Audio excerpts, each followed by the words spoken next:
नमस्कार मंडळी, स्वागत आहे तुमचं मराठी एक्सप्रेस आपल्या लोकप्रिय चॅनलमध्ये। मंडळी, तुम्ही स्क्रीनवरती जो फॉर्म बघताय तो फॉर्म आहे सोयाबीन कापूस उत्पादक शेतकऱ्यांना अनुदान मिळणार आहे या संदर्भातला।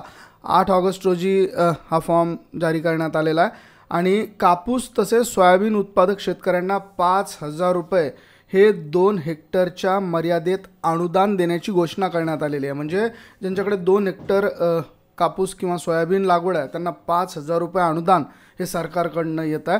त्याचा शासन निर्णय 29 जुलै रोजी काढण्यात आलेला आहे आणि त्यामध्ये एका शेतकऱ्याला 2 हेक्टरसाठी 10,000 तर 20 गुंठ्यांपेक्षा कमी क्षेत्र असेल किमान 1,000 रुपये तर त्यांना 1,000 रुपये मिळणार आहेत। म्हणजेच 20 गुंठ्यांपेक्षा कमी जर क्षेत्र असेल तर त्यांना 1,000 रुपये मिळणार आहे। त्यामध्ये पात्र शेतकरी कोण असणार आहे तर ज्या शेतकऱ्यांनी ई पीक पाहणी ॲपवरून किंवा पोर्टलवरून नोंदणी केलेली आहे असे शेतकरी यासाठी पात्र ठरणार आहेत। त्यामुळे आता या अनुदानाची कारवाई सुरू झालेली आहे आणि सगळ्यात महत्त्वाचं म्हणजे तर मंडळी हा जो फॉर्म आहे हा फॉर्म आपल्याला भरायचा आहे आणि हा फॉर्म भरून झाल्यानंतर तो आपल्याला कृषी सहाय्यकाकडे द्यायचा आहे।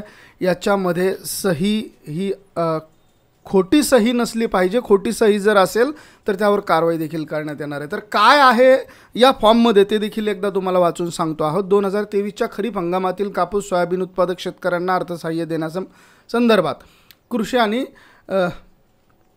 पणन विभागाच्या मार्फत आहे। उपरोक्त विषयासंदर्भात शासन निर्णयान्वये राज्यातील 2023च्या खरीप हंगामातील ई पीक पाहणीवरील नोंदीत कापूस आणि सोयाबीन उत्पादक शेतकऱ्यांना अर्थसहाय्य मंजूर करण्यास शासन निर्णय निर्गमित करण्यात आलेला आहे। या अर्थसहाय्याचं वितरण शेतकऱ्यांना सार्वजनिक वित्तीय व्यवस्थापन प्रणालीद्वारे शेतकऱ्यांच्या आधार लिंक बँक खात्यामध्ये थेट लाभ हस्तांतर म्हणजेच डीबीटीच्या माध्यमातून होणार आहे।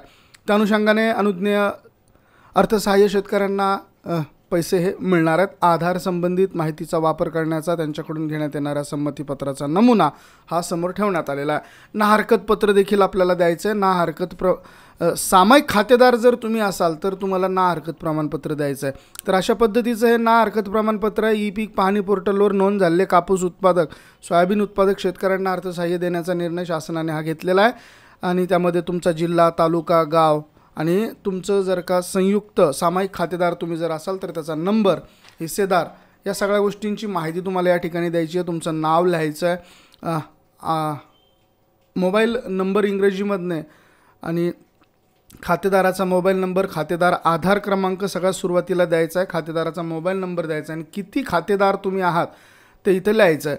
कृषी सहाय्यकाची सही यामध्ये आवश्यक आहे आणि तुमची देखील खातेदाराची देखील सही या ठिकाणी आवश्यक आहे।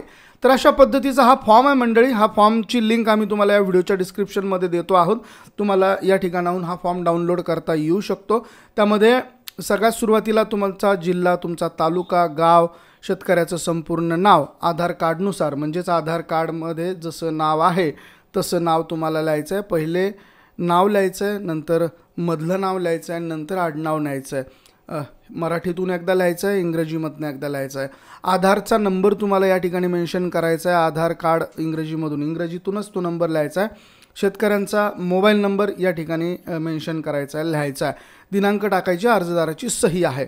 सामायिक खातेदार असाल तर हा फॉर्म भरणं अत्यंत गरजेचं आहे। तर अशा पद्धतीचं हे फॉर्म सध्या सबमिट करायचं आहेत आणि यानंतर तुम्हाला 2 हेक्टर मर्यादित अनुदान 5,000 रुपयापर्यंत येणार आहे आणि 20 गुंठ्यांपेक्षा कमी क्षेत्र असेल तर किमान 1,000 रुपये अनुदान या ठिकाणी मिळणार आहे। तर अशा पद्धतीचं हे अनुदान सध्या दिलं जात आहे आणि निश्चितच शेतकऱ्यांनी याचा लाभ हा घेतलाच पाहिजे।